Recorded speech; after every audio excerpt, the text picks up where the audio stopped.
Welcome to Hub City Homestead. Today we're just going to do a little walk. I wanted to show you my new plants, my pollinator plants, and talk to you a little bit about homeschool because we've started school today, and probably talk a little bit about, well, show you the broody hen. We got another broody hen, and talk about the chicks and when to know when chicks are ready to be on their own without heat. So walk this way. So over here we have, you've seen this before, where we have our big, this is where we have our big, this will be kind of our decorative garden. I think I might put some herbs, some herbs that that require full sun. But if you look here, we've got our butterfly bushes. So we've got 6 butterfly bushes. Here's a second one. This one's gonna bloom white. This one's a little bit different and it's gonna be yellow. Looks like just a stick in the ground. But so far, they're looking really good. And this is a forsythia. And forsythias have pretty green and yellow, well, they have pretty green foliage in the summertime and yellow flowers in the spring. And the thing I love about forsythia is when a forsythia blooms, you know that spring's just around the corner. Things are gonna start warming up. So it's awesome.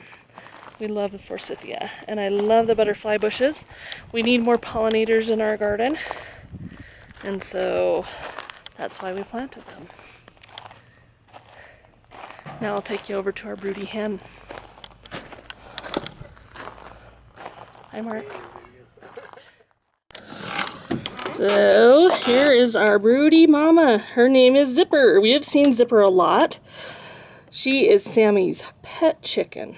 Now, what's interesting about this is that Zipper was born on the 28th of February. So she's only like 6 months old. She started laying a few weeks ago, earlier than we expected. Now here she is, she wants to be a mama. So we've got those eggs underneath Buttercup, and when they hatch, we're gonna take a couple of those babies and we're gonna give them to Zipper. Okay, Zipper? Then you can be a mama, all right? Bye-bye, mama. So not too long ago, we did talk about broody hens, how to know if they're broody. And once they hatch chicks, those broody mamas become the best moms. They will make sure that their babies know their sound and they have a call. And it's a lot of clucking, cluck, cluck, cluck, cluck, cluck, cluck, cluck. And so when you hear about chickens and their cluck, that's what they're talking about. They're talking about the hens and the clucking, because they will call their babies to them and show them where the food is and call them to them for safety and that kind of thing. But at some point, it's time for babies to leave mama. Now, with some chickens, they will pretty much push the babies out of the nest, kind of deal. Sweet Pea, when she was done raising her babies, she started pecking at them and wanted to get out of our brooder pen that we had. And so we knew that she was ready to leave her babies and go back to be with the adult chickens. With Goldie, it wasn't as stark as it was with Sweet Pea. Goldie kept her babies with her and they would follow her around, and she never did peck at them or force them to get out of the way. They just kind of have done their own thing since. Pepper, if you saw the video that I posted on Instagram this past week, she decided she wanted to sleep in the regular chicken pen. And the babies had no idea what she was doing, and she wasn't really calling them. And so we moved her back over to the bantam flock because she's too little to be with the bigger roosters.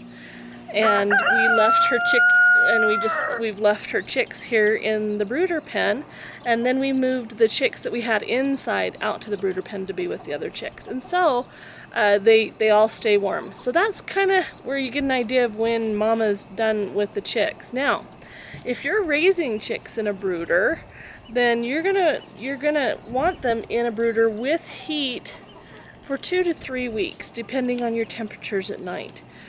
It's been super warm, and we have 9 chicks that are getting in the brooder at night. Know that they're ready to go because they'll have most of their body feathers. Their wing feathers will definitely be all in, and the rest of their body feathers will be coming in. There's the white rocks and the light Sussexes. They have all their wing feathers, and they're starting to get their body feathers. And then they just with the rest of the chicks at night, and they stay perfectly warm. They're really warm. And with it being summer, here where we're at in the mountains, it gets into the mid-50s to 60s at night. So they're staying pretty cool, or pretty warm at night. Hi, Sonny. Is that your perch? You handsome man. Look at you. Good-looking boy. He's full grown now. We're loving this rooster boy. Here we go. You can see they have most of their wing feathers. The only one that doesn't is little Ellie. She's the one that's had the pooping problems. And so her growth has been slow because she's figuring out how to digest her food and poop it out without it getting stuck. But then we have little Clown here. And if you look at Clown has all of his back feathers and wing feathers. I'm hoping it's a girl. She's a friendly little thing because she was inside and we were taking care of her. She's the one in the video that's running around with her human mamas. And so she's okay letting us pick her up. So those are the best ways to know if a chick is ready to be on its own at night. Remember, chickens are flock birds and they need to be in groups. And this is for safety. This is because they're social. It's also to help them stay warm. And so you have to remember that as you take care of these chicks, that they need to be warm. So the last thing I wanted to talk about was homeschool. We homeschool our kids. My 2 oldest girls, they do school from home. Through an online charter school. It's Mountain Heights Academy here in Utah. I really like them. So far I've been okay with how they teach, and we've been able to work through it, and it's intensive, and they're learning a lot, and it's stretching them. My 3 youngest children, they are 6, 8, and 9, soon to be 10. And so we do a homeschool curriculum here at our house called Family School Online.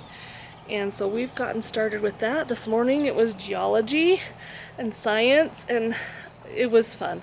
And we were ready to be back to school, and I had a great time with my kids this morning. I love homeschooling. I didn't know that if it was something that I'd ever be able to do, because you're with your kids all day, but I've found that I love that. I love knowing where my kids are, what they're doing, knowing what they're being taught. I love that we can go on field trips when and wherever we want, and that it's our school experience. When we first started, I bought them all lanyards, and I've been making them name tags each year, and then when we go someplace and they have a gift shop, then I will buy them like a pin or something that I can turn into a pin, and we put that pin onto the lanyard. And so our lanyards are getting pretty full, and the kids love it. They love going on these field trips because we can go anywhere. And we don't have to worry about, oh, we're in school until da-da-da-da-da. We can take a day and do a field trip. It frees us up, like we have a local pool, and if they have earlier hours, it frees us up to go to the pool on the earlier hours while everybody else is still in school. They don't have to wear masks to school because we're at home. And I love that as well. So, homeschool, it can be hard. I have my son, sometimes I think he has a little bit of ADD or ADHD. It's not something that I've had diagnosed, but it's something that a therapist told me that he might have. And so we work with it. He gets frustrated when I ask him questions sometimes when he's in the middle of something, and so we move at his pace, and that's been wonderful as well. You know, I'm so glad you're here, and I'm grateful for you watching, and I hope that you have a wonderful day and that the end of your summer is as wonderful as ours has been. Even if you've had heat, or if you've had lots of rain, or maybe it's just been the perfect combination of both. But we do hope you'll come back. We've got another breed video coming soon. I'm hoping by the end of this week, cross my fingers, we'll have one on light Sussexes. And we'll have some other videos about our homestead and things that we're doing here. So we hope you'll join us again, and we'll talk to you later. Bye-bye.